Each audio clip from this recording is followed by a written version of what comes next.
இன்றைக்கு அருமையான தேவனுடைய பிள்ளைகளே, ஆண்டவராகிய இயேசு கிறிஸ்து இந்த உலகத்துல வாழ்ந்து பரமறிய பின்பதாக திருச்சபை இந்த உலகத்தில் ஸ்தாபிக்கப்பட்ட ஒரு நாளாக இந்த நாளை நாங்கள் கருத முடியும். யூதர்களுடைய வாழ்க்கையில யூதர்கள் அநேக நிகழ்வுகளை, பண்டிகைகளை கொண்டாடுவது வழக்கமாக இருக்கிறது. அந்த வகையிலே பஸ்கா என்று சொல்லப்படுகிறதான பண்டிகை ஆரம்பிக்கப்பட்ட அந்த நாளில் இருந்து 50வது நாளாக வருகிற நாள் நாம் இந்த நாள் பஸ்கா பண்டிகை. நமக்கு தெரியும், ஆண்டவராகிய இயேசு கிறிஸ்து பஸ்கா ஆடாக யூதர்களுடைய பஸ்கா பண்டிகை நாளில அடிக்கப்பட்டார் என்பது நமக்கு தெரியும். அந்த பஸ்கா பண்டிகையினுடைய அடுத்த நாளாக புளிப்பில்லாத அப்ப பண்டிகையை யூதர்கள் கொண்டாடுவார்கள். அதன் பின்பதாக வருகிற 3வது நாளில அசைவாட்டும் பண்டிகை என்பதை ஒன்றை அவர்கள் கொண்டாடுவார்கள். அதனை தொடர்ந்து வருகிறதான 7 வாரங்களை பின் வருகிறதான பஸ்கா பண்டிகை பின்பதாக வருகிற 7 வாரங்களில் 7 49 7 வாரங்களின் பின்பதாக வருகிற நாளாக இன்றைய இந்த நாள் அவர்களுக்கு ஒரு பண்டிகையாக பெந்தகோஸ்த் நாளை என்று அவர்கள் கொண்டாடி கொண்டே இருந்தார்கள். பெந்தகோஸ்தே என்றால் 50வது என்று பொருள்படும்.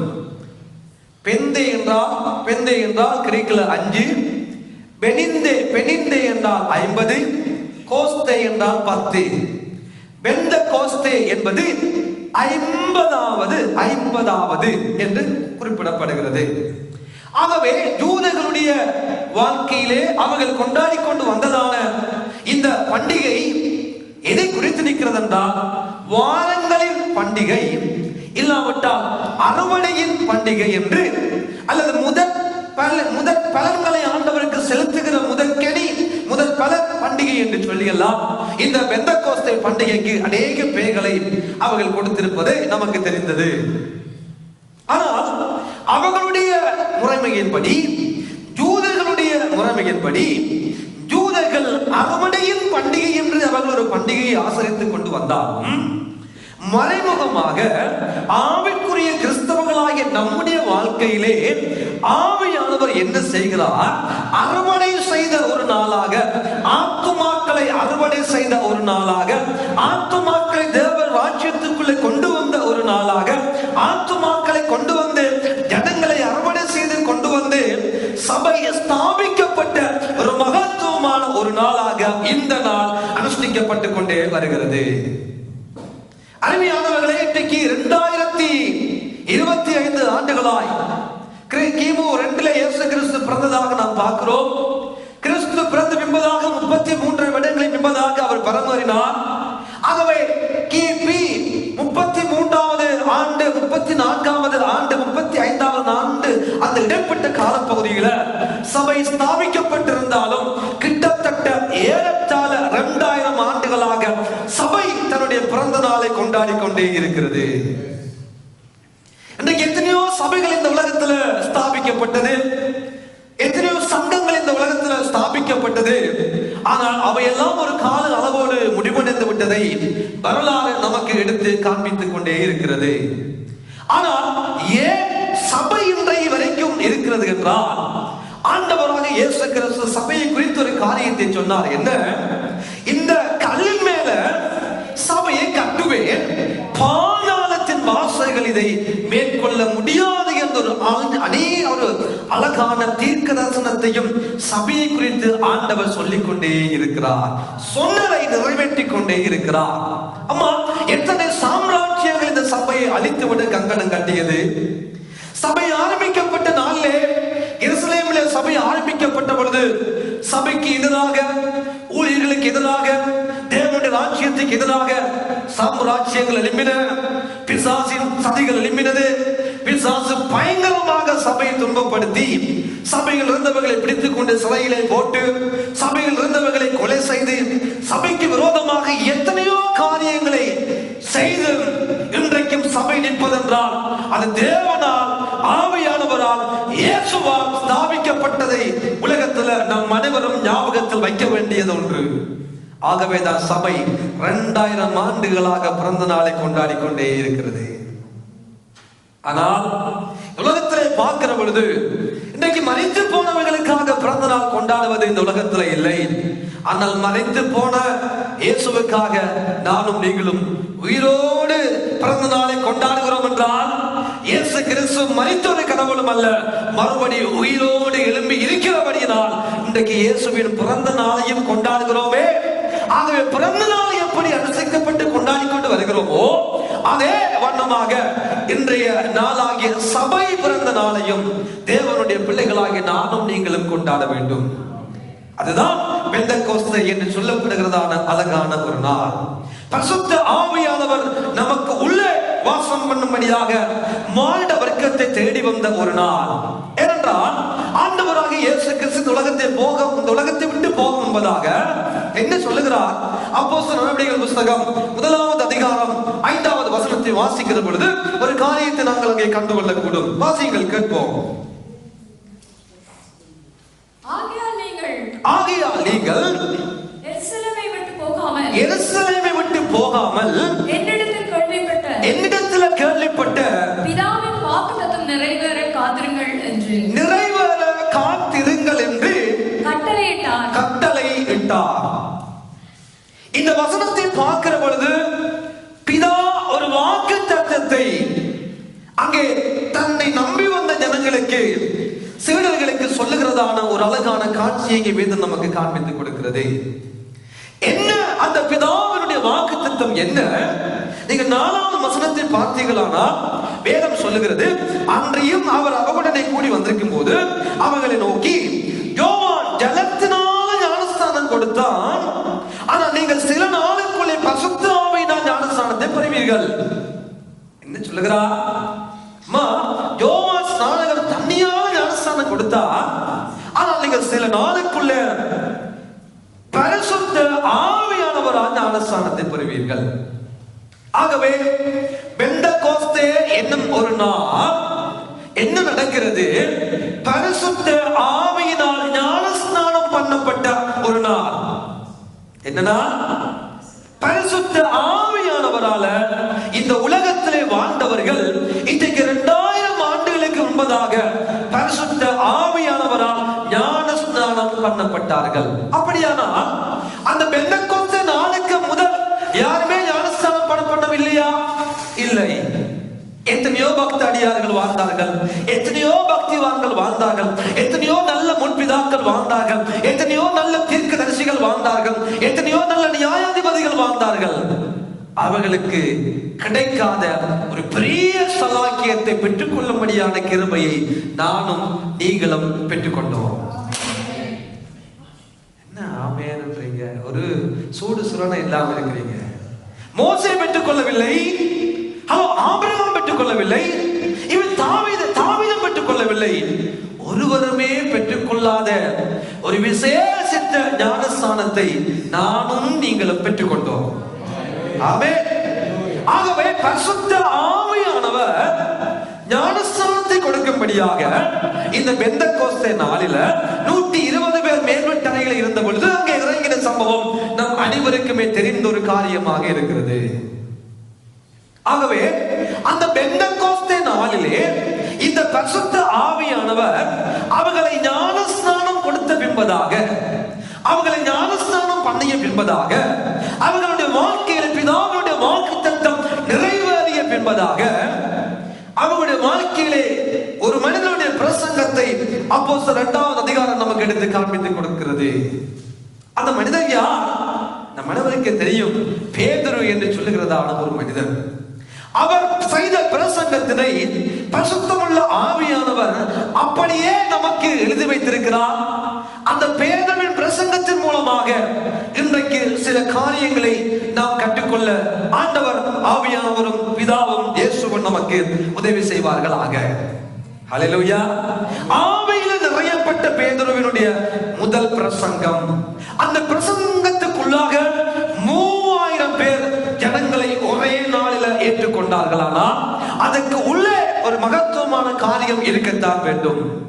சாதாரணமானவர்கள் அல்ல, பெரிய படித்தவர்கள், பெரிய அறிவுள்ளவர்கள், மகத்துவமானவர்கள், தேவ பக்தி உள்ள ஜனங்கள் 3000 பேர் இந்த பிரசங்கத்தின் மூலமாக ரட்சிக்கப்பட்டு வந்து ஞானஸ்நானம் பெற்றுக்கொண்டு முதல் சபையில அங்கத்தவர்களாக 3000 பேர் வந்து ஏற்றுக்கொள்ளுகிற அளவுக்கு அந்த பிரசங்கம் இருந்திருக்குமானா எதை அவர் அங்கே பேசினார் என்று பார்த்து அதுக்கு உள்ளே இருக்கிற காரியங்கள் மூலமாக ஆண்டவர் நம்முடைய வாழ்க்கையிலும் மாற்றங்களையும் அற்புதங்களையும் அதிசயங்களையும் இன்றைக்கு செய்வாராக.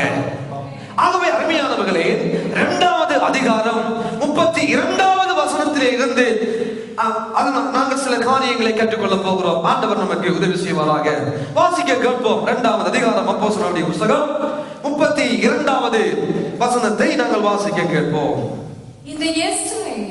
இந்த இயேசுவை தேவன் எழுப்பினார். இதற்கு நாங்கள் எல்லாரும்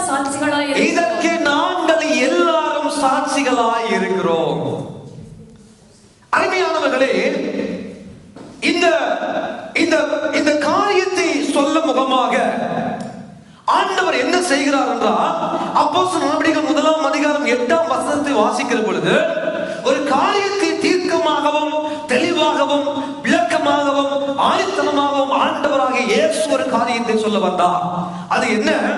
பரிசுத்த ஆவியானவர் உங்களிடத்தில் வருகிற பொழுது நீங்கள் பலன் அடைவீர்கள். சொல்லுங்க, நீங்கள் பலன் அடைவீர்கள். ஆண்டவராகிய இயேசுவுடைய சீடர்கள் பலன் அடைந்தவனான ஒரு வாழ்க்கை வாழ்ந்திருப்பார்களானா ஆண்டவர் சொல்ல வேண்டிய அவசியம் இல்லை.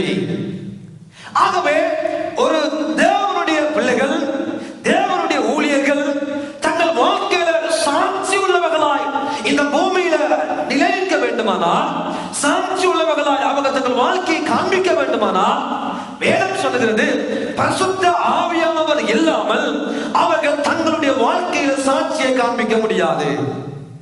நேற்று கூட அழகான வேவஸ்தடியை நாங்கள் கற்றுக்கொண்டோம்.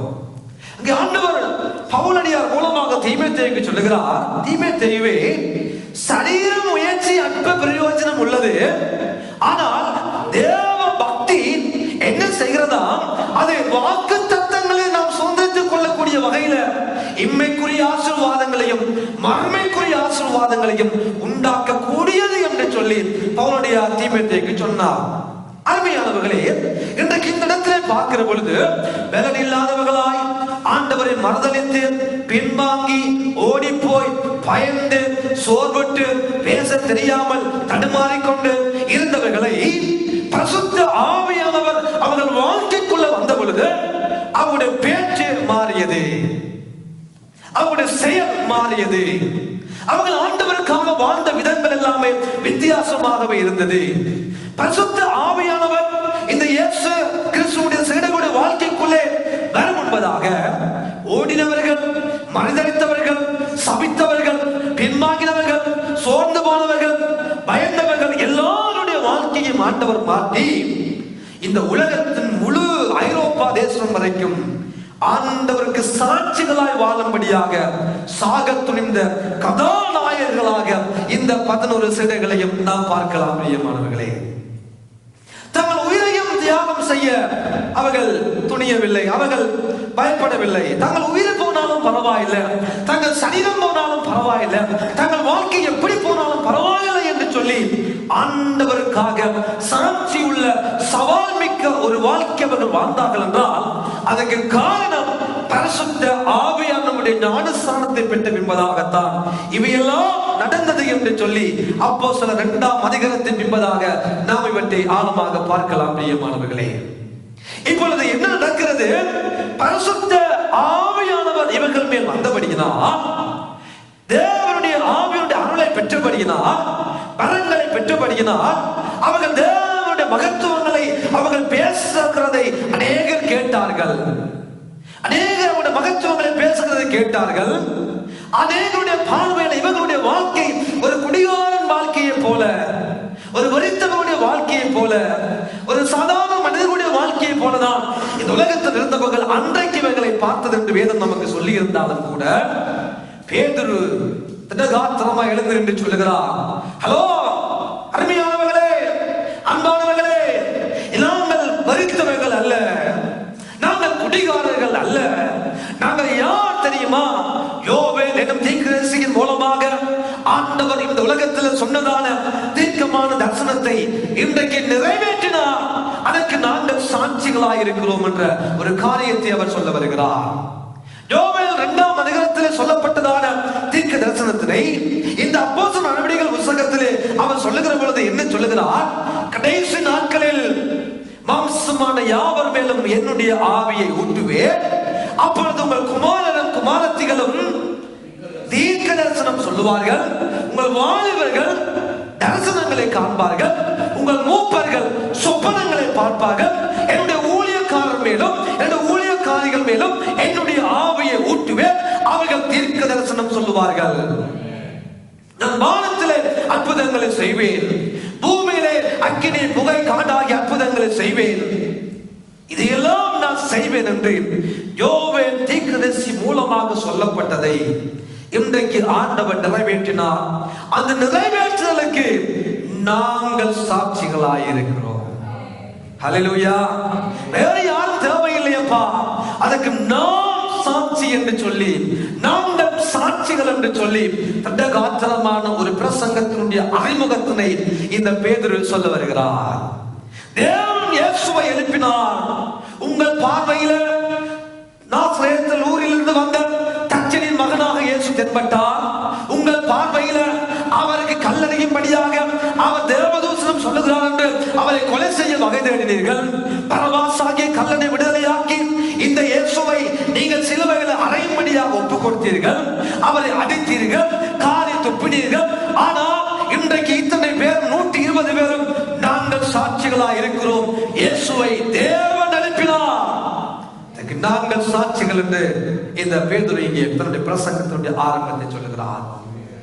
அருமையானவர்களே, ஒவ்வொரு தேவனுடைய வாழ்க்கையிலும் ஆவியானவர் நம்முடைய வாழ்க்கையில வருவாரானால் நாங்கள் பலன் அடைவோம். ஆவியானவர் நம்முடைய வாழ்க்கையில வந்தால் அந்த பலன் நம்ம என்ன செய்யும்? பாவத்தை மேற்கொள்ள, பிசாசை மேற்கொள்ள, பிசாசு மூலமாக கட்டவிழ்க்கப்படுகிறதான அநேக அநியாயங்களை மேற்கொண்டு நாங்கள் சாட்சிகளாய் நிற்கும்படியான கிருபையை அந்த ஆவியானவர் நமக்கு உண்டாக்குவார். எத்தனை தடவைகள் நாம் விழுந்தோம், எத்தனை தடவைகள் நம்முடைய பலவீனங்கள் நமக்கு தெரியும், நம்முடைய சுபாவங்கள் நமக்கு தெரியும், நாம் பேசின பேச்சுக்கள், நாம் நினைத்த காரியங்கள், நாம் விழுந்த இடங்கள், நாம் தடுமாறி விழுந்த நேரங்கள் அநேக நம்முடைய வாழ்க்கையில் உண்டு. ஆனாலும் இன்றைக்கு நிற்கிறோம் என்றால் அந்த ஆவியானவர், அந்த ஆவியானவர் அவர் இல்லாட்டி நாம் ஒருவரும் இந்த இடத்துல இருந்திருக்க மாட்டோம். இன்றைக்கு சாட்சியா சொல்லுகிறோம் நடந்த காரியங்களை. என் வாழ்க்கையில அப்படி இருந்தது, என் வாழ்க்கையில இப்படி இருந்தது, நான் இப்படி ஆண்டவர் விட்டு தூரம் போனேன், நான் இப்படி வழி விலகி போனேன், நான் இப்படி விழுந்து விழுந்து எழுப்பினேன். ஆனாலும் நிற்கிறோம் அவருடைய கிருபை. ஆனாலும் இன்றைக்கு நிற்கிறோமா? அந்த ஆவியானவரை நானும் நீங்களும் பெற்றுக்கொண்டதின் நிமித்தமாகத்தான் மறுபடி எழுந்திருக்கும்படியான கிருபையை அவர் மூலமாக பெற்றுக்கொண்டோம். விழுந்த பேதுரு, மறுதலித்து போன பேதுரு, சபித்த பேதுரு, சத்தியம் பண்ண பேதுரு இன்றைக்கு இவ்வளவு திடகாத்திரமா எழும்பிட்டு நாம் சாட்சி என்று சொல்லுகிற அளவுக்கு காரணம் யாரு? அந்த ஒரே பரிசுத்தமுள்ள ஆவியானவர். அவர்தான் வாழ்க்கையை மாற்றக்கூடியவர், அவர்தான் காரியங்களை செய்யக்கூடியவர். என்ன சொல்லுகிறார்? இயேசுவை தேவன் எழுப்பினார். நீங்க நம்புறீங்களோ நம்பலையோ, என் இயேசு உயிரோடு இருக்கிறார். என் இயேசு என் வாழ்க்கையில அற்புதங்களை செய்தார். என் இயேசு என் வாழ்வை மாற்றினார். என் இயேசு என் குடும்ப சூழ்நிலையை மாற்றினார். என் இயேசு என் மனைவியுடைய வாழ்க்கையை மாற்றினார். என் இயேசு என் கணவனின் வாழ்க்கையை மாற்றினார். என் இயேசு என் பிள்ளைகளின் வாழ்க்கையை மாற்றினார் என்று எத்தனை பேர் சாட்சி சொல்லுகிறீர்கள்? அம்மா, இதுக்கெல்லாம் காரணம் அந்த ஒரே ஆவியானவர், அந்த ஒரே தேவன். நம்முடைய அறிவு அல்ல, நம்முடைய அனுபவம் அல்ல, நம்முடைய திறமை அல்ல, நம்முடைய பலன் அல்ல, நம்முடைய ஆளுமை அல்ல. எல்லாருக்குள்ளும் எல்லாவற்றையும் நடப்பிக்கிற அந்த ஒரே ஆவியானவர் மூலமாக விழுந்தாலும் எழுந்திருக்கிறோம். பிரியமானவர்களே, விழுந்தாலும் எழுந்திருக்கிறோம். ஏனென்றால் பலவீனங்களில் உதவி செய்கிறவர் கர்த்தருடைய ஆவியானவர். உங்கள் பலவீனங்களில் உங்களுக்கு உதவி செய்தவர் கர்த்தருடைய ஆவியானவர். அம்மா, இன்றைக்கு நான் இயேசுவுக்கு சாட்சியாக நிற்கிறேன் என்றால், இயேசுவை தேவன் அனுப்பினார், அதுக்கு நான் சாட்சி என்று பேதுரு சொல்லுவாரானால், அந்த நிலைமைக்கு காரணம் ஆவியானவர். ஆகவே ஆவியானவர் ஒவ்வொரு தேவனுடைய தனிப்பட்ட வாழ்க்கையிலும் அவர் மிக மிக முக்கியமான ஒரு நபர். இன்றைக்கு இந்த உலகத்துல ஆவியானவருக்கு முக்கியத்துவம் கொடுக்காத ஒரு உலகத்துல நானும் நீங்களும் வாழ்ந்து கொண்டிருக்கிறோம். ஆகவேதான் ஜீசஸ் ஒன்லி என்று சொல்லுகிறதான ஒரு சபையும் ஸ்தாபிக்கப்பட்டிருக்கிறது. பிதா வேண்டாம், இல்லாவிட்டால் பிதா மாத்திரம் என்று சொல்லி யெகோவா விட்னஸ் இருக்கிறார்கள். இல்ல இயேசு மாத்திரம் நாம் கடவுள் என்று இயேசு சபை இருக்கிறது. ஆனால் நானும் நீங்களும் கிருபையாக அந்த திரியேக தேவனை, திருத்துவ தேவனை தொழுது கொள்ளுகிற பெந்தெகோஸ்தே கிறிஸ்தவர்களாக இன்றைக்கு இந்த ஆலயத்தில் குந்திக் கொண்டிருப்போமானால் அது எங்கள் ஆண்டவர் எங்கள் மீது வைத்த கிருபை.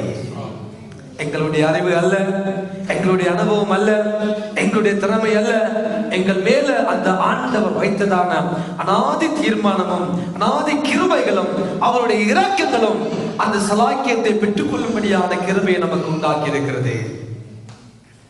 ஆகவே ஒவ்வொரு தேவ மனிதனுடைய வாழ்க்கையிலும், ஒவ்வொரு தேவனுடைய பிள்ளைகளுடைய வாழ்க்கையிலும் நாம் எந்த நேரமும் ஆவியானவருக்கு இடப்படுகிற பிள்ளைகளாய், ஆவியானவருடைய வாழ்க்கையில் ஆவியானவர்கள் நடத்தப்படுகிற ஒரு அனுபவத்துக்குள்ளாக நானும் நீங்களும் செல்ல வேண்டிய ஒரு காலத்துல இந்த காலம் இருக்கிறது. பிரியமானவர்களே, நாம் சாட்சி உள்ளவர்களாய் எருசலேமிலும் யூதேயாவிலும் சமாரியாவிலும் உலகத்தினுடைய கடைசி பரியந்தம் வரைக்கும் உலகம் முழுவதும் நாமும் நீங்களும் சாட்சி உள்ள ஒரு வாழ்க்கை வாழ வேண்டுமானால் நம் அனைவருக்கும் ஆவியானவர் தேவை. எப்படி பேதுருவை சாட்சி உள்ள நிலைமைக்கும், பேதுருவோடு கூட இருந்தவர்களை சாட்சி உள்ள நிலைமைக்கும் ஆவியானவர் கொண்டு வந்தாரோ, அதே போல நம்மையும் சாட்சி உள்ளவராய் நிறுத்த அவரால் கூடும். நாங்கள் சொல்ல முடியும், ஐயா நாம் சாட்சி, என் இயேசு உயிரோடு இருப்பதற்கு நாம் சாட்சி. அற்புதங்களை சொல்ல தேவையில்லை, வேதாகம வார்த்தையை சொல்ல தேவையில்லை, நாங்கள் சொல்ல முடியும், நான் சாட்சியப்பா இயேசு உயிரோடு இருக்கிறார். வேற எதுக்கும் தேவையில்லை. என் வாழ்க்கை சாட்சி, என் குடும்பம் சாட்சி, என் பிள்ளை சாட்சி, நான் வாழுகிற சூழலை சாட்சி.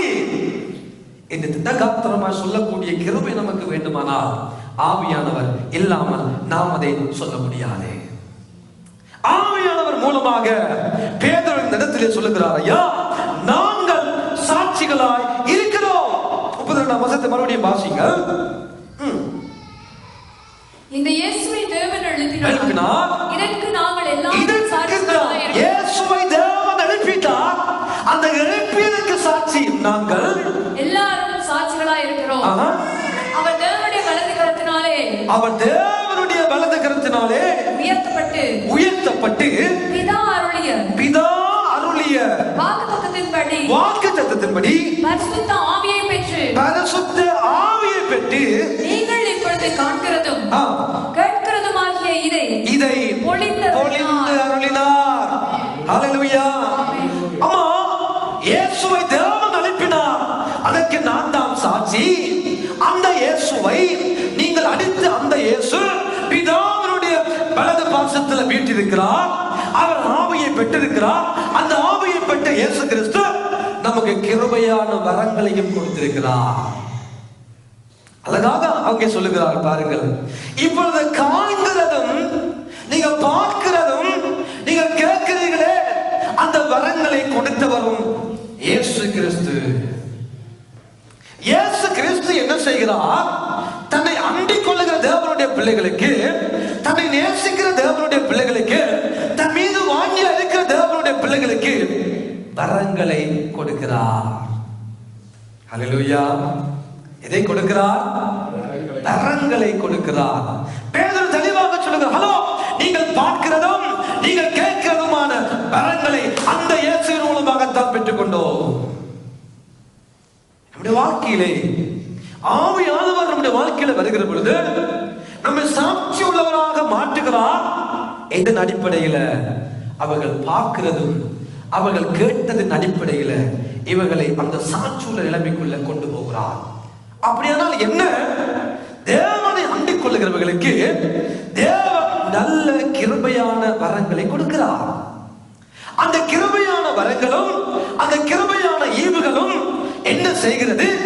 இவர்கள் தேவனுடைய பிள்ளைகள் என்பதை அடையாளப்படுத்துகிறது. அவ்வளவுதான். இதன் அடிப்படையில் அவர்கள் இதை கண்டுகொள்ளுகிறார்கள். பேதுரு சொல்லுகிறார், நீங்கள் பார்க்கிற அடிப்படையில், நீங்கள் கேட்கிற அடிப்படையில் நாங்கள் நிற்கிறோம் என்றால் இதற்கு காரணம், நாங்கள் சாட்சிகளா நிற்கிறோம் என்றால் இதற்கு காரணம் அந்த தேவன், இயேசுவை எழுப்பின அந்த தேவன், இயேசுவை எழுப்பி இயேசுவை பரிசுத்த ஆவியை கொடுத்து அவர் அபிஷேகம் பண்ணினார். அந்த அபிஷேகம் பண்ணப்பட்ட இயேசு கிறிஸ்து இந்த நல்ல வரங்களை நமக்கு கொடுத்தார். அவ்வளவுதான். அந்த வரங்கள் நம்முடைய வாழ்க்கையில கிரியை செய்ய செய்ய அந்த வரங்களை பார்க்கிறவர்களும் கேட்கிறவர்களும் இவர்கள் கலிலேயர் அல்லவோ, இவர்கள் நம்முடைய பாசைகளை பேச கேட்கிறோமே, இவர்கள் படிக்காதவர்கள் அல்லவோ, இவர்கள் கலிலேயாவிலிருந்து வந்தவர்கள் அல்லவோ, எப்படி தேவனுடைய மகத்துவங்களை நம்முடைய மூல மொழியில் இவர்கள் பேசுகிறார்களே என்று ஜனங்கள் வியந்ததற்கு காரணம் இயேசுவானவர் இவர்கள் வாழ்க்கையில இருந்து இவர்கள் மூலமாக கிரியை செய்யக்கூடிய நல்ல வரங்களை கொடுத்தார். அதே தெய்வம் இந்த மதிய வேளையில இந்த ஆலயத்துக்குள்ள வாழுகிற நம்முடைய வாழ்க்கையிலும் அவரால் நல்ல வரங்களை நமக்கு கொடுக்க அவரால் கூடும். ஹல்லேலூயா. நல்ல கிருபையான வரங்களை கொடுத்து நம்மை பயன்படுத்த, நம்மை கனப்படுத்த, இவன் இப்படிப்பட்டவன் அல்லவோ, இந்த பிள்ளை இங்கே இருந்து வந்தவன் அல்லவோ, எப்படி நடக்கிறது? இயேசுவால் வரங்களை கொடுக்கப்பட்டு ஆவியானவர் அந்த வாழ்க்கையில கிரியை செய்கிற பொழுது ஜனங்கள் ஆச்சரியப்படுவார்கள், ஜனங்கள் பிரமிப்பார்கள். இந்த பிள்ளை இப்படிப்பட்டவன் அல்லவோ, இந்த குடும்பம் இப்படிப்பட்டவன் அல்லவோ, இப்படி வாழ்கிறார்களே என்று பார்த்து கேட்டு ஆச்சரியப்பட்டு அவர்கள் சாட்சியுள்ள நிலைமைக்குள்ள கொண்டு வருகிறவரும் இந்த ஆவியானவர். ஆவி நம்முடைய வாழ்க்கையிலே பிரியமானவர்களே, நாம் ஆவியானவரை பெற்றுக்கொண்டு வாழுகிறோம் என்பது எதன் அடிப்படையிலே காண்பிக்கப்படுகிறது? நம்முடைய கிரியைகளின் அடிப்படையிலே நம்மை பார்க்கிறவர்களும் நம்மை கேட்கிறவர்களும் வியந்து பார்க்கிற பொழுது நாம் சொல்ல முடியும், என் ஆண்டவர் உயிரோடு இருக்கிறார், என் தெய்வம் உயிரோடு இருக்கிறபடியினால் அவர் என் மூலமாக கிரியை நடப்பிக்கிறார். அருமையானவர்கள், நம்முடைய ஆண்டவர் அழகான ஒரு தெய்வம். அவர் சொல்லுகிறார், ஒரு ஞானத்துல குறைவுள்ளவனா இருந்தா கூட என்னட்ட கேள், சந்தேகம் இல்லாம என்னட்ட கேள், அவிசுவாசம் இல்லாம கேள், சம்பூரணமாய் கொடுக்கிறவர் நம்முடைய தெய்வம். யாக்கோபு அதை சொல்லுகிறார், சந்தேகம் இல்லாமல் கேளுங்க. சந்தேகப்படுகிறவன் காட்டினால் அடிபட்டு அலைகிற அலைக்கோப்பா இருக்கிறான். அவன் என்னிடத்துல எதையாவது கேட்கலாம் என்று நினையாமல் இருப்பானாக. சந்தேகம் இல்லாமல் நிறைவாய் சம்பூரணமாய் நம் அனைவருக்கும் கொடுக்கிற பட்சபாதம் இல்லாதவராய் கொடுக்கிற தேவனிடம் நாம் கேட்கிற பொழுது தேவன் நம் மூலமாக அவர் கிரியை வெளிப்படுத்தி அவர் தான் உயிரோடு இருக்கிறார் என்பதை எங்கள் மூலமாக காண்பிப்பார். அதற்கு நானும் நீங்களும் சாட்சிகள். ஹல்லேலூயா. இப்பொழுது எத்தனை பேர் எழுப்பினால் நீங்க சொல்லிக்கொண்டே போக முடியும். உங்கள் வாழ்க்கையில் நடந்த அற்புதங்கள் தேவன் உயிரோடு இருக்கிறார் என்பது சாட்சி. உயிருள்ள ஒரு சாட்சி தம்பிக்கு தேவனுடைய வாழ்க்கை நம்ம அனைவருக்கும் தெரியும். இன்றைக்கு இந்த பிள்ளை தேவனுடைய ஆலயத்துக்குள்ள இருப்பதென்றால் ஆண்டவர் ஆவியானவர் உயிர் உள்ள ஒரு சாட்சிக்கு ஒரு உதாரணம். எல்லாரும் எல்லாரும் எல்லாரும் எத்தனை பேருடைய வாழ்க்கையில ஒவ்வொரு நபராக நாம் ஒவ்வொருடைய வாழ்க்கையை எடுத்து பார்க்க முடியும். உங்கள் வாழ்க்கை, உங்கள் பிள்ளைகளின் வாழ்க்கை, உங்கள் பிள்ளைகளுக்கு கிடைத்ததான தொழில்கள், வாழ்க்கை தொழில், எவ்வளவோ காரியங்களை ஆண்டவர் நம் மூலமாக இன்றைக்கும் செய்து கொண்டேதான் இருக்கிறார். இன்னும் பார்க்கிறவர்களும் கேட்கிறவர்களும் ஆச்சரியப்பட வேண்டுமானால் நானும் நீங்களும் அந்த ஆவியானவரை கிட்டி சேருகிற பொழுது அந்த ஆவியானவர் மூலமாக இயேசு நமக்கு கொடுக்கிறதான வரங்களை பெற்றுக் கொள்கிற பொழுது நம்முடைய வாழ்க்கை நடைமுறைகள் மாறும். இதைத்தான் நீங்க பேதுரு சொல்ல வருகிறார். ஹலோ, அவர் தொடர்ந்து சொல்லுகிற காரியம் என்ன? தேவன் அனுப்பினார், தேவனுடைய வலது பாசத்துல அவர் உயர்த்தப்பட்டு உட்காரப்பட்டு இயேசு வைக்கப்பட்டிருக்கிறார். அந்த இயேசுவின் மூலமாக நீங்கள் இப்பொழுது காண்கிறதும் கேட்கிறதும் ஆகிய இதை, இந்த வரங்களையும் இந்த ஈவுகளை பொழிந்து அருளினார். இந்த ஈவுகளை பொழிந்து அருளினார். இதன் மூலமாக, யார் மூலமாக இன்றைக்கு நாங்கள் சாட்சிகளாய் இருக்கிறோம் என்பதனை பேதுரு உயர்த்தி கொண்டே போனார், உயர்த்தி காண்பித்துக் கொண்டே போனார். பிரச்சனை என்ன? ஆண்டவர் கிருபையா சில ஈவுகளையும் கிருபையா சில வரங்களையும் கொடுக்கிற பொழுது இன்னைக்கு கொடுத்தவரை மறந்துவிட்டு இருக்கிறவர்களை வைத்து பெருமை பாராட்டுகிற ஒரு பொல்லாத உலகத்துல நானும் நீங்களும் வாழ்ந்து கொண்டிருக்கிறோம். பிரியமானவர்களே, ஆரம்பத்தில் நல்லா இருப்பார்கள். தேவன் கிருபையாய் வரங்களை கொடுப்பார், தாளந்துகளை கொடுப்பார், அபிஷேகத்தை கொடுப்பார், அற்புதமான காரியங்களை செய்வார். ஒரு காலம் வந்த பொழுது கொடுத்தவரை மறந்துவிட்டு கொடுத்ததை வைத்து பெருமை பாராட்டி தங்களுக்கு புகழையும் செல்வாக்கையும் மதிப்பையும் இந்த உலகம் பெற்றுக்கொள்ள முற்படுகிற பொழுது ஆண்டவரே அவர்களுக்கு எதிராளியாக வருகிறார் என்று வேதம் சொல்கிறது. ஆனால் பேதுரு அந்த கொடுத்தவரை உயர்த்தி கொண்டே போனார். யார் கொடுத்தார்? இயேசு கொடுத்தார். நீங்கள் அடித்து கொலை செய்யப்பட்ட இயேசுவை பிதா எழுப்பினார். அந்த பிதாவின் மூலமாக இயேசு நமக்கு வரங்களை கொடுத்தார் என்று தங்கள் வாழ்க்கையில இயேசுவை உயர்த்தினார்கள். தங்கள் வாழ்க்கையில பிதாவை உயர்த்தினார்கள். தங்கள் வாழ்க்கையில ஆவியானவரை உயர்த்தி கொண்டே போனார்கள். தேவனுடைய பிள்ளைகளே, நம்முடைய வாழ்க்கையில பார்க்க வேண்டும். ஆசீர்வாதங்களை பார்க்காமல் அந்த ஆசீர்வாதங்களை அருளுகிற தேவனை நோக்கி நம்முடைய பார்வை எப்பொழுதும் இருக்கட்டும். ஆசீர்வாதங்கள் வரும் போகும், ஆனால் அருளுகிறவர் அப்படியே இருப்பார். அவர் நிரந்தரமானவர். வந்து இன்றைக்கு வருகிற ஆசீர்வாதம், ஒருவேளை சுகம், ஒருவேளை நன்மைகள் நாளைக்கு இல்லாமல் போகலாம், ஆனால் அதை தந்தவர் இருந்து கொண்டே இருப்பார். தற்காலிகமான இந்த ஆசீர்வாதங்களுக்காக நிரந்தரமானவரை மறந்து விடாதிருங்கள். நிரந்தரமானவரை கனப்படுத்த மறந்து விடாதிருங்கள். படிப்பில்லை என்று கவலைப்படுவோம், வேலை இல்லை என்று கவலைப்படுவோம், வருமானம் இல்லை என்று கவலைப்படுவோம், சுகம் இல்லை என்று கவலைப்படுவோம், ஐயோ என் வாழ்க்கை இப்படி என்று கவலைப்படுவோம். ஜெபிப்போம், விண்ணப்பிப்போம். ஆனால் ஒரு நாள் எல்லாவற்றையும் ஆண்டவர் அருள்வார், தருவார். தந்தர் என்பதாக அநேகருடைய வாழ்க்கை, அநேகருடைய பார்வை தந்தவர் மேல இல்லாமல் தந்தவைகள் மேல மாறிவிடுகிறது. எங்கள் வாழ்க்கையிலும் இந்த பேதுருடைய பிரசங்கத்தின் மூலமாக பேதுரு சொல்ல வருகிற காரியம் எல்லாம் இயேசு, எல்லாம் இயேசு. நான் சாட்சியா நிற்கிறேன், இயேசு. இன்றைக்கு இந்த வரங்கள் மூலமாக கிரியை நடப்பிக்கிறது. நான் மகத்துவமானவர்களை பேசுகிறேன், இயேசு, இயேசு, இயேசு, இயேசு. இந்த நல்ல நாளிலும் அந்த இயேசுவை நம்முடைய வாழ்க்கையில் அதிகமாக உயர்த்த பழகிக் கொள்வோமாக. அவரை உயர்த்த உயர்த்த உயர்த்த அவர் நம்மை உயர்த்துவார். அவரை உயர்த்த உயர்த்த உயர்த்த அவர் நம்மை உயர்த்துவார் என்பதில் எந்த மாற்றமும் இல்லை. அருமையான தேவனுடைய பிள்ளைகளே, அதை இந்த பிரசங்கத்திலே இந்த பேதுரு சொல்லிக் கொண்டு வந்தவர். வாசியுங்கள் 38வது வசனத்தை நாம் வாசிக்க கேட்போம். பேதுரு அவர்களை நோக்கி மனம் திரும்பி ஒவ்வொருவரும்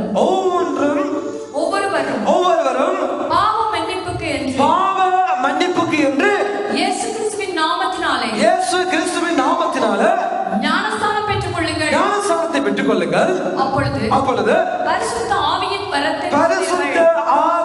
வரத்தை பெறுவீர்கள். போதும். பேதுரு என்ன சொல்ல வருகிறார்? தாங்கள் பெற்றுக்கொண்டதான அந்த சந்தோஷத்தை, அந்த நன்மையை மற்றவர்களும் பெற்றுக்கொள்ள வேண்டும் என்பதற்காக என்ன சொல்லுகிறார்?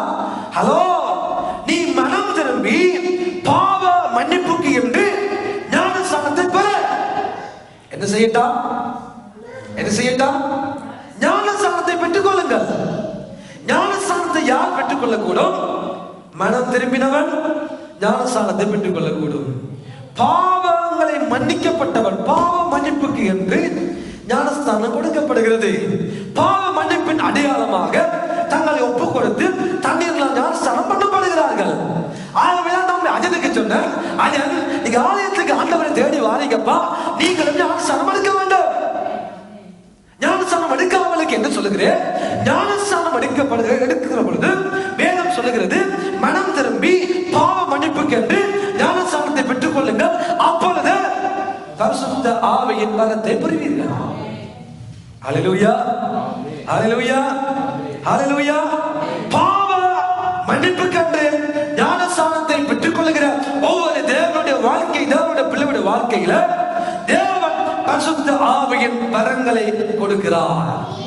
அப்படியானால் ஒரு கேள்வி, கொர்நேலியுடைய வீட்டுக்குள்ளே இயேசு கிறிஸ்து பேதுரு பிரசங்கித்த பொழுது அங்கே ஒரு காரியம் நடக்கிறது. பேதுரு பிரசங்கித்துக் கொண்டிருக்கிற பொழுதே பரிசுத்த ஆவியை பெற்றுக் கொண்டார்கள் அல்லவோ, அந்நிய பாஷை பேசினார்கள் அல்லவோ. அப்படினால என்ன அதற்கும் இதற்கும் சம்பந்தம்? அவர்கள் பரிசுத்த ஆவியை பெற்றுக் கொண்டது என்பதாக ஞானஸ்நானம் பெற்றார்கள். அப்போஸ்தலர் 10ஆம் அதிகாரத்தில் விட்டு வாசித்து பாருங்கள். இங்கே பேதுரு சொல்ல வருகிறார், மனம் திரும்பப்பா, பாவ மன்னிப்புக்கு ஞானஸ்நானத்தை பெற்றுக்கொள்ள, அப்பொழுது பரிசுத்த ஆவியின் வரங்களை பெறுவீர்கள். அப்போ இந்த 2க்கு 2 ஒன்று கொண்டு குழப்பமான காரியமா? இதுல இந்த பேதுரு சொல்ல வருகிற காரியம் என்னவென்றால், நீ முதலாவது மனம் திரும்பு, மனம் திரும்பு, மனம் திரும்பு. அவர்களும் அங்கே பிரசங்கிக்கப்பட்ட பொழுது கர்த்தருடைய ஆவியானவர் அவர்கள் மேல் இறங்குகிற அளவுக்கு அவருடைய உள்ளத்தில் ஆண்டவர் கிரியை செய்து ஒரு மனம் திரும்புதலை உண்டாக்கி விட்டார். மனம் திரும்புதலை உண்டாக்கின ஆண்டவர் அவர்கள் மேல் இறங்கினார். ஆகவே பேதுரு சொல்ல வேண்டிய மிக முக்கியமான காரியம் என்ன? மனம் திரும்ப, மனம் திரும்ப.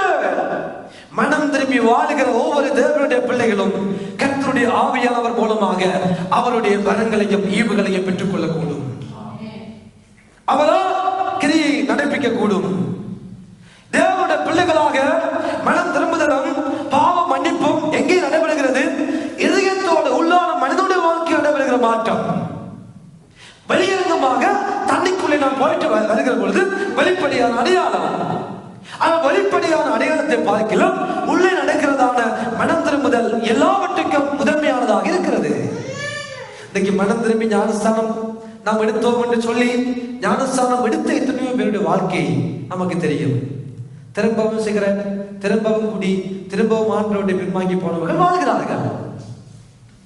ஞானஸ்தானம் எடுத்தவர்கள், ஆனால் மனம் திரும்பாமல் ஞானஸ்தானம் எடுத்தவர்களும் இன்றைக்கு அநேக உலகத்தில் உண்டு. பேதுரு சொல்கிறார், நீ மனம் திரும்பி உன் உள்ளான மாற்றத்தில் வாழ்க்கை ஒரு மாற்றம் வருகிறது. பாவ மன்னிப்பு கண்டு ஞானஸ்தானம் எடுக்கிற பொழுது வெளியரங்கமான அடையாளமாக அது தென்படுகிறது. இது ரெண்டும் நமக்கு தேவையான ஒன்று. இது ரெண்டையும் ஒரு தேவனுடைய மனிதன் பெற்றுக் கொள்ளுகிற பொழுது பேதுரு சொல்கிறார், பரிசுத்த ஆவியானுடைய வரங்களை நாம் பெற்றுக் கொள்ளக்கூடும். வாழ்க்கையில நாம் ஜெபிக்கிறவர்களா இருக்கலாம். ஆண்டவரே, நல்ல வரங்களை தாங்கப்பா, நல்ல அபிஷேகத்தை தாங்கப்பா, நல்ல கிருபையா என்னை பயன்படுத்த கண்டு நான் ஜெபிக்கலாம். ஆனா சில நேரங்கள் நாம் ஜெபிப்பதற்கு விண்ணப்பங்களுக்கு பதில் வராமல் போறதுக்கு காரணம், சில நேரங்களில் நம்முடைய வாழ்க்கையில இருக்கிற ரகசியமான பாவங்கள், ரகசியமான மனம் திரும்பாத சுபாவங்கள், தேவனுடைய நல்ல வரங்களை எங்கள் மூலமாக வெளிப்பட முடியாதபடிக்கு அந்த பாவமும் அந்த சுபாவமும் சாபங்களாக மாறிவிடுகிறது. அவ்வளவுதான். ஜெபிக்கிறோம், உபவாசிக்கிறோம், ஆனால் வரங்கள் கிரியை செய்யவில்லையே. காரணம் ஆண்டவர் அல்ல. காரணம் பல தடவைகளில் நம்முடைய வாழ்க்கைக்குள்ளே இருக்கிற அந்தரங்கமான பாவ சுபாவங்கள் தேவன் நம் மூலமாக கிரியை செய்ய முடியாதபடிக்கு தடையாக இருக்கிறது. ரட்சிக்க கூடாதபடிக்கு அவருடைய கரம் குறுகி போகவில்லை. கேட்க கூடாதபடிக்கு அவருடைய செவி மந்தமாகவும் இல்லை. உங்கள் அக்கிரமங்களே உங்கள் தேவனுக்கும் நமக்கும் இடையே பிரிவினை உண்டாக்குகிறது. அழகாக ஏசாயா தீர்க்கதரிசன புத்தகத்துல 59ஆம் அதிகாரத்திலே முதல் 2 வசனங்களிலும் தீர்க்கதரிசனமாக சொல்லுகிறார், தேவன் கேட்கக்கூடியவர் அப்பா, தேவன் கிரியை செய்யக்கூடியவர், அவருடைய கரம் குறுகி போகவில்லை. காரணம், உங்கள் பாவங்களும் உங்கள் அக்கிரமங்களும் உங்கள் தேவனுக்கும் உங்களுக்கும் இடையே ஒரு பிரிவினையை உண்டாக்கி இருக்கிறது. ஆகவே மனம் திரும்புகிற ஒவ்வொரு தேவனுடைய பிள்ளைகளுடைய வாழ்க்கையிலும் தேவனால் கிரியை நடப்பிக்க முடியும். தேவன் அவர்களை கொண்டு இந்த உலகத்தில் எதை செய்ய விரும்புகிறாரோ அதை அவரால் செய்யக்கூடும். நமக்கு தேவையானது மனம் திரும்புதல். இதை பேதுரு பிரசங்கிக்கிறார். மனம் திரும்புங்கள், பாவம் மன்னிப்புக்கான ஞானஸ்நானத்தை பெற்றுக் கொள்ளுங்கள், அப்பொழுது பரிசுத்த ஆவியுடைய வரங்களை பெற்றுக் கொள்வீர்கள் என்று பேதுரு ஒரு அழகான பிரசங்கத்தை இங்கே செய்து கொண்டு போகிறார்கள். அதற்கு பின்பு ஒரு காரியத்தை சொல்ல வருகிறார். வாசியுங்கள் தொடர்ந்து 39வது வசனம். வாக்குத்தத்தமானது உங்களுக்கும் உங்கள் பிள்ளைகளுக்கும் நம்முடைய தேவனாகிய கர்த்தர் வரவழைக்குகிறதான தூரத்தில் உள்ள யாவருக்கும் உண்டாயிருக்கிறது என்று சொன்னார். போதும். ஹலோ, நாங்கெல்லாம் யாரு? வாக்குத்தத்தத்தின் பிள்ளைகள். நாம அப்பொழுது பேரை எப்படி பார்த்தார்? உங்களுக்கும் உங்கள் பிள்ளைகளுக்கும் என்று சொன்ன பொழுது அன்றைக்கு கூடியிருந்த ஜனங்களுக்கும் அவர்கள் பிள்ளைகளுக்கும் உரித்தாகிவிட்டது. ஆனால் தூரத்தில் இருக்கிற ஆண்டவர் ஒரு நாள் வரவழைக்க போற தன்னுடைய ஜனமாகிய தன்னுடைய பிள்ளைகளாகிய நம்மை குறித்து இன்றைக்கு 2000 ஆண்டுகளுக்கு முன்பதாக பேதுரு அங்கே கூடியிருந்தவர்களுக்கு சொல்லிவிட்டார். இதை சொன்னார். வாக்குத்தத்தத்தின் பிள்ளைகள், வாக்குத்தத்தம் தூரத்தில் இருக்கிற நமக்கும் சொந்தம். பக்கத்துக்கு ஆக்களை சொல்லுங்க. ஹலோ, ஆண்டவருடைய வாக்குத்தத்தம் உங்களுக்கும் எனக்கு சொந்தம். பயமில்லாம சொல்லுங்க, வாக்குத்தத்தம் உங்களுக்கு சொந்தம். நாங்கள் வாக்குத்தத்தத்தின் பிள்ளைகள், நாங்கள் தேவனுடைய பிள்ளைகள், நாங்கள் அவரை அப்பா பிதாவை அழைக்கிற புத்திர சுவிகாரத்தினுடைய ஆவியை பெற்ற பிள்ளைகள். எனக்கும் உரிமை உண்டு, எனக்கும் அந்த வாக்குத்தத்தத்தில் உரிமை உண்டு. அதை தனிக்கை பேர் சொல்ல வருகிறார். தூரத்தில் இருந்த அழகான சம்பவம் வாசிங்க பாருங்க.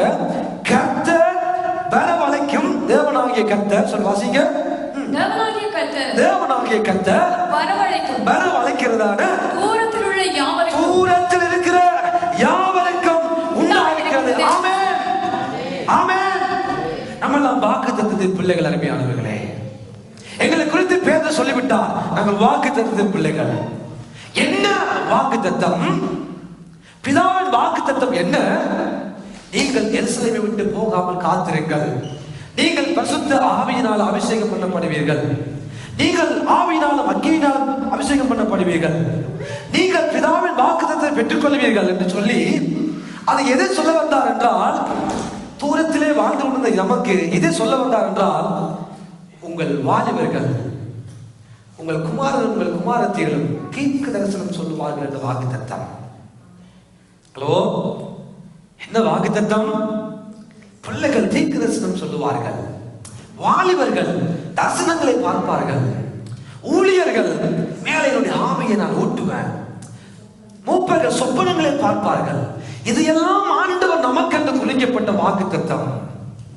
இது அன்றைய புதிய ஏற்பாட்டு கால சபையில அன்றைக்கு அந்த பெந்தெகோஸ்தே நாளில் இருந்தவர்களுக்கு மாத்திரமா இருந்திருக்குமானா, பேதுரு என்ன சொல்லியிருப்பார்? இந்த வார்த்தையானது உங்களுக்கும், இந்த வாக்குத்தத்தமானது உங்களுக்கும், உங்கள் பிள்ளைகளுக்கும், எங்களுக்கும் மாத்திரமே என்று சொல்லி இருந்திருக்க வேண்டும்.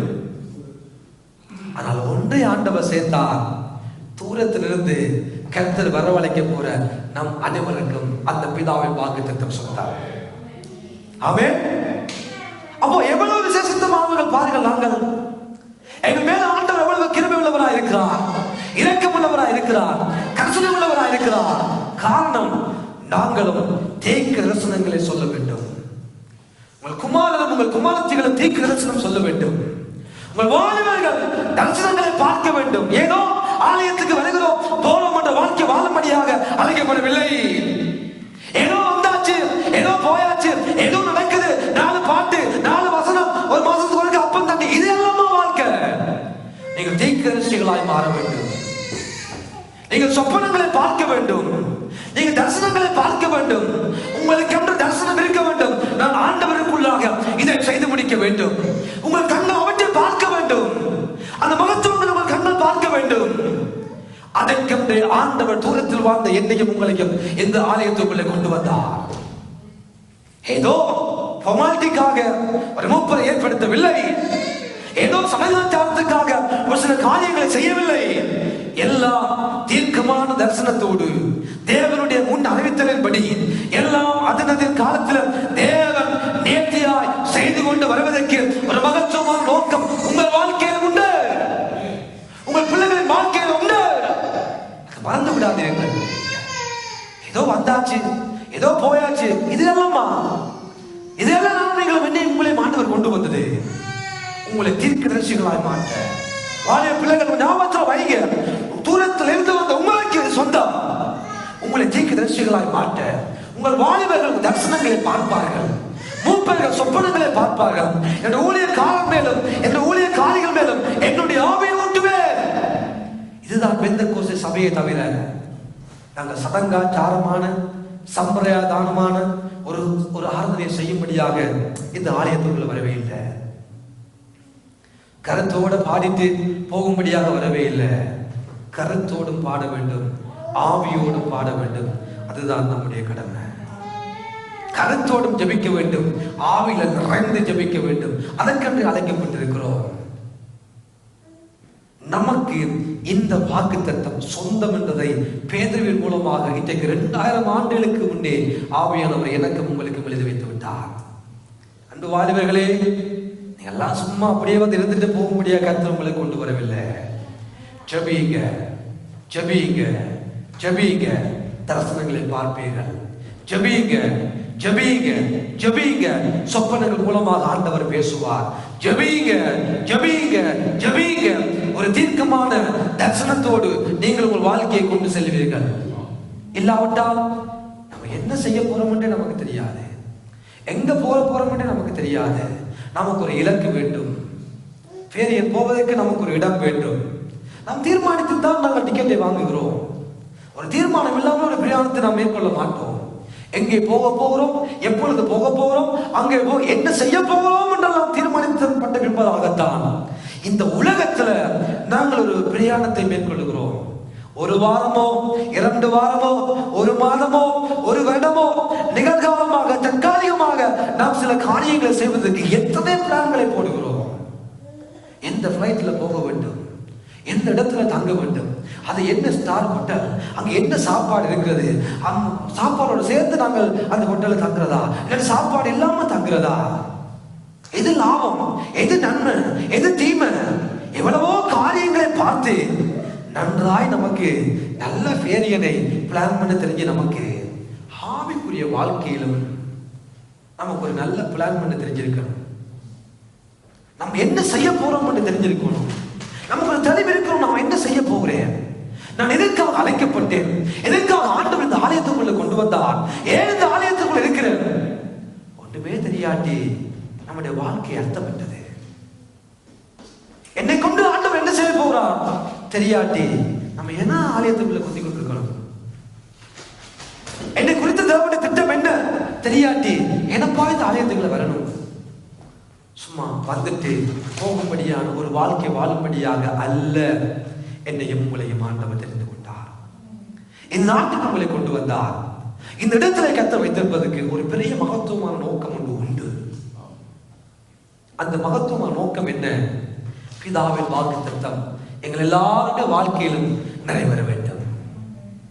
எங்கள் வாழ்க்கையில பிதா என்ன வாக்குத்தத்தத்தை நம்முடைய வாழ்க்கையில் முன்குறித்தாரோ அதை நிறைவேற்றும்படியாகவே நம்ம இந்த ஆலயத்துக்குள்ள கொண்டு வந்தார் என்ற நோக்கம் நமக்குள்ள முதலாக இருக்க வேண்டும்.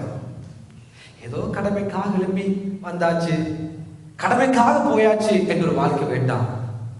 இந்த பெந்தெக்கோஸ்து நாளில என்னை குறித்து கர்த்தருடைய மகத்துவமான நோக்கத்தை அறிந்தவனாய் நான் செயல்பட வேண்டும் என்ற தாகமும் தவிப்பும் உங்கள் வாழ்க்கையில இருக்கட்டும். அதற்கு நேராக உங்கள் வாழ்க்கை நடத்துங்க. ஆண்டவரே, நான் இந்த வாக்கு திட்டத்துக்கு சொந்தமாக பிறந்தவனப்பா. ஆண்டவரே, இந்த ஜோவேல் மூலமாக சொல்லப்பட்டதான தீர்க்கமான தரிசனம் என் வாழ்க்கை நிறைவேற்றதப்பா. அந்த தாகம் இருக்கட்டுமே, அந்த அர்ப்பணிப்பு இருக்கட்டுமே, அந்த வாஞ்சை இருக்கட்டுமே. அது நம்முடைய ஆண்டவர் நிறைவாய் நமக்கு அருள் அவர் ஆயத்தமாக இருக்கிறார். நீங்கள் சொப்பனங்களை பார்க்க, நீங்க தீர்க்க தரிசனங்களை பார்க்க, நீங்க தீர்க்கமான தரிசனத்தோடு செயற்பட, நீங்க தரிசனங்களை பார்க்க, உங்களுக்கு தன்னை வெளிப்படுத்த என் தேவன் சித்தமுள்ளவராய் இருக்கிறார். இன்றைக்கு இந்த மதிய பொழுது அவர் ஒருவனை ஒரு மாதிரியும் இன்னும் ஒருவனை இன்னும் ஒரு மாதிரியும் பார்க்கிற ஆண்டவர் அல்லவே அல்லம்மா. அவர் அப்படிப்பட்டவர் அல்ல. அவர் எல்லாருக்கும் அந்த வாக்குத்தத்தத்தை எல்லா பிள்ளைகளும், தூரத்தில் இருந்து வந்த எல்லா பிள்ளைகளும் பெற்றுக்கொள்ள வேண்டும் என்பதை இன்றைக்கு 2000 ஆண்டுகளுக்கு முன்பதாக பேதுருவின் மூலமாக ஆண்டவர் ஆவியானவர் அன்றைக்கு வாழ்ந்தவர்களுக்கு சொல்லிவிட்டார். இதையெல்லாம் சொல்லிக் கொண்டு வந்ததான பேதுரு கடைசியாக ஒரு காரியத்தை சொல்லுகிறார். அதை நாங்கள் வாசிய கேட்போம். வாசியுங்கள், 40வது வசனத்தை வாசியுங்கள். 40வது வசனம். இன்னும் அநேக வார்த்தைகள் வார்த்தைகளாலும் இன்னும் அநேக வார்த்தைகளாலும் சாட்சி கூறி மாறுபாடுள்ள இந்த சந்ததியை விட்டு இந்த சந்ததியை விட்டு விலகி உங்களை ரட்சித்துக் கொள்ளுங்கள் என்று புத்தியே சொன்னான். அருமையான தேவனுடைய பிள்ளைகளே, இவ்வளவு நேரம் தன்னுடைய வாழ்க்கையை குறித்துதான சாட்சியை பேசினவர், நாங்கள் எல்லாம் இதற்கு சாட்சிகள் யார் என்பதை குறித்து தேவனை மகிழ்ப்படுத்தியதான இந்த பேதுரு, நீங்கள் எல்லாருமே வாக்கு தத்தத்தின் பிள்ளைகள், நீங்கள் எல்லாருமே அழைக்கப்பட்டதுக்கு பெரிதான நோக்கம் ஒன்று உண்டு, அது உங்கள் வாழ்க்கையில் அவரால் நிறைவேற்ற கூடும் என்று சொன்னதான பேதுரு இந்த இடத்துல வருகிற பொழுது அநேக காரியங்களை சொன்னவர் ஒரு காரியத்தை தெளிவாக சொல்லுகிறார். மாறுபாடான இந்த சந்ததியை விட்டு விலகு. மாறுபாடுள்ள சந்ததியை விட்டு விலகு. என்னம்மா, ஆவியானவர் இருக்கிறது தானே, அவர் நல்ல ஒரு ஆவியானவர் தானே, அவரால் நம்ம விளக்க முடியும் தானே. விளக்க முடியும். ஆண்டவர் சொல்லுகிறார், இயேசுவால் மரித்து போன லாசரை வெளியே கொண்டு வர முடியும், ஆனாலும் சொன்னார் இந்த கல்லை தள்ளி போடுங்கள். எங்கள் வாழ்க்கையிலும் சில காரியங்களை நாமும் நீங்களும் செய்யத்தான் வேண்டும்.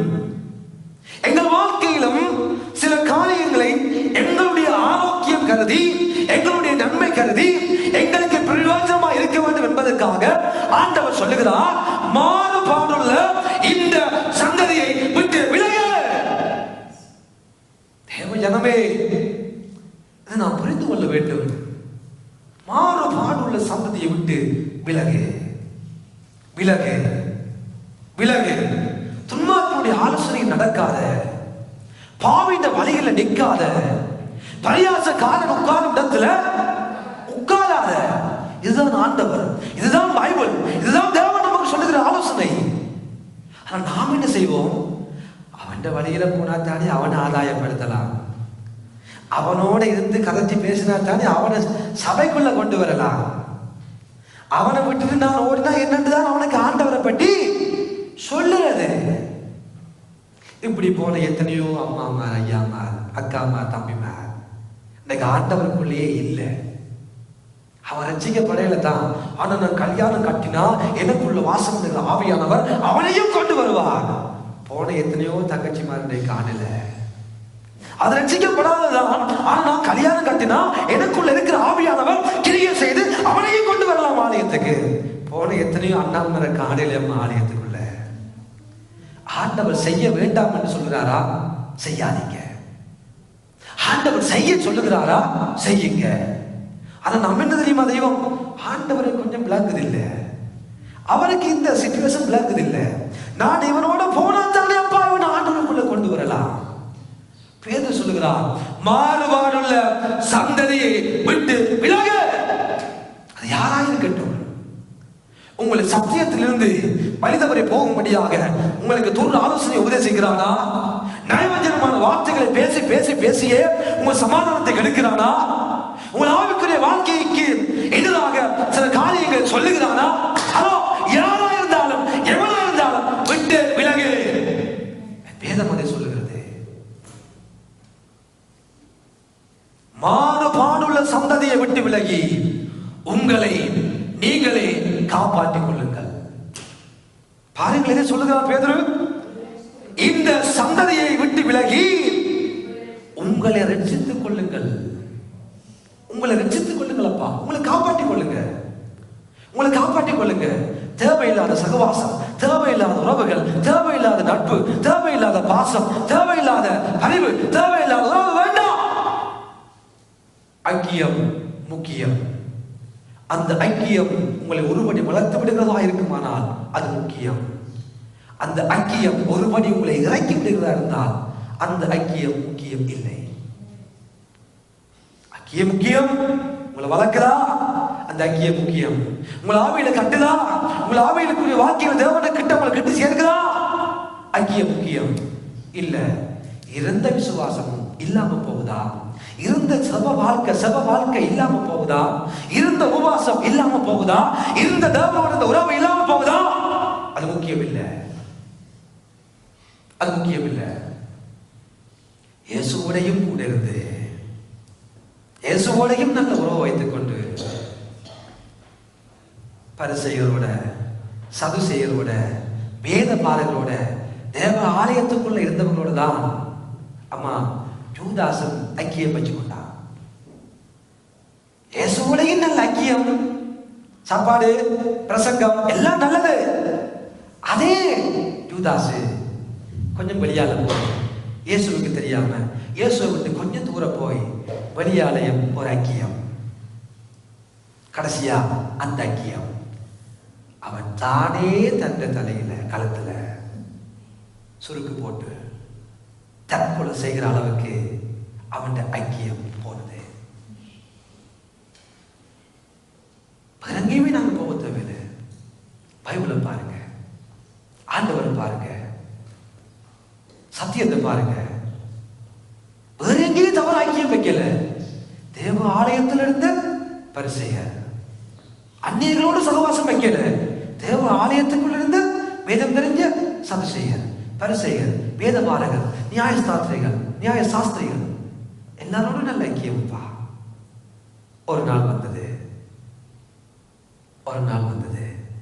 குற்றமில்லாதவரை காட்டி கொடுத்தேன். தான் செய்தது பிழை என்று அறிந்தும் கொண்டு போய் அந்த பணங்கள் எல்லாம் ஆலயத்தில் அறிந்த ஐயோ குற்றம் இல்லாதவரை காட்டி கொடுத்து விட்டேனே.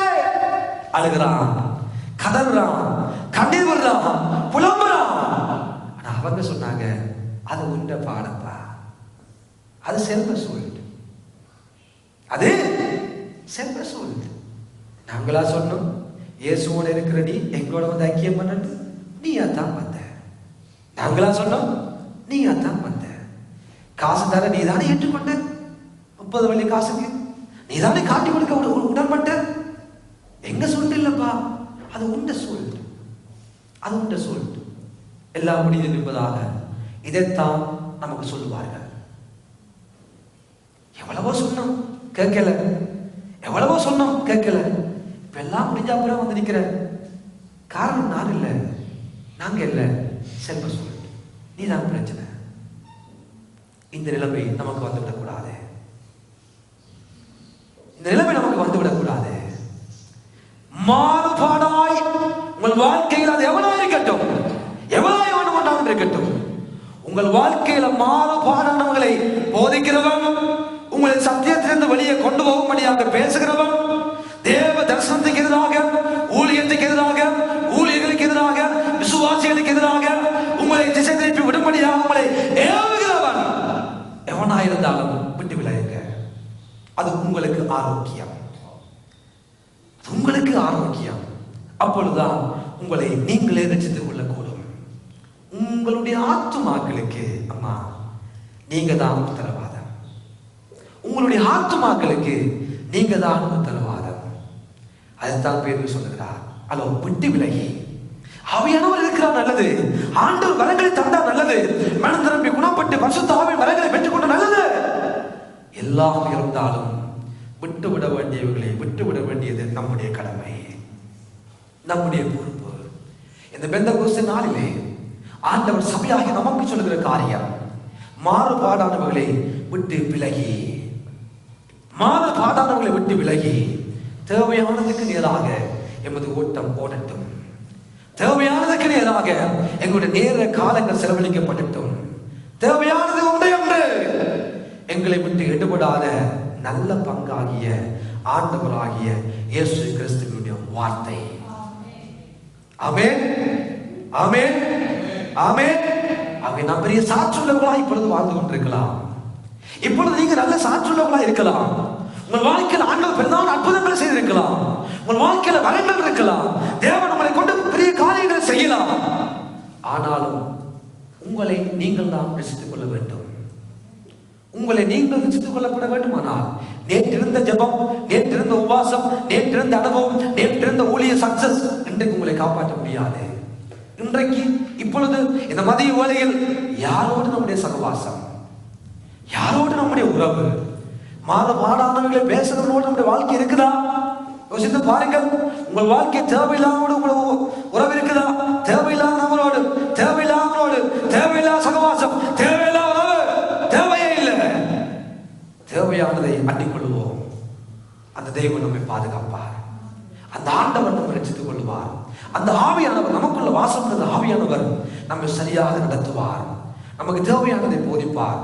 இதுவரைக்கும் நம்மை அவனமாய் நடத்தி கொள்வது தெய்வம். இனியும் அபரிவிதமாய் நம்மை நடத்தி பெற்றுக்கொண்ட ரட்சிப்பை இழந்து விடாதபடி நாம் காத்துக்கொள்ள நம் மேலும் பெரிய கிருபையா இருந்து நம்மை தொடர்ந்து நடத்துவாராக. ஆமென். இந்த பெந்தெக்கோஸ்தே நாளிலே தேவனுடைய வரங்களை நாம் பெற்றுக்கொள்வோம். தேவனால் பயன்படுத்தப்படுவோம். தேவன் நமக்கு சொல்லுகிறதான அந்த காரியத்துக்கு முக்கியத்துவம் கொடுத்து தேவையில்லாத விட்டு விலகி தேவையானதுக்கு நேராக நம்முடைய வாழ்க்கையை ஒப்புக் கொடுக்கிற பொழுது, இந்த வார்த்தை அன்றைக்கு பேதுரு பேசின பொழுது அதை சந்தோஷமாய் ஏற்றுக்கொண்டார்கள். எப்படி ஏற்றுக்கொண்டார்கள்? சந்தோஷமாய் ஏற்றுக்கொண்டவர்கள் சந்தோஷமாய் ஞானஸ்தானம் கொடுத்தார்கள். எத்தனை பேர்? 3000 பேர் ஞானஸ்தானம் எடுத்து அன்றைக்கு ஆரம்பிக்கப்பட்ட அந்த முதல் சபையில அவர்கள் அங்கத்தவர்களாய் மாறினார்கள். ஹல்லேலூயா, ஆமென். கர்த்தருடைய ஆவியானவரும் அப்படிப்பட்ட சந்தோஷத்தை நாம் நம்முடைய வாழ்க்கையை நிறைவாக்கி நமக்கு தேவையான சந்தோஷத்தை இன்னும் அதிகமாக தந்து நம்மை தொடர்ந்து நடத்துவார். ஆக அவன் பிரியமானவர்களை எல்லாரும் எழுந்தவர்களாய்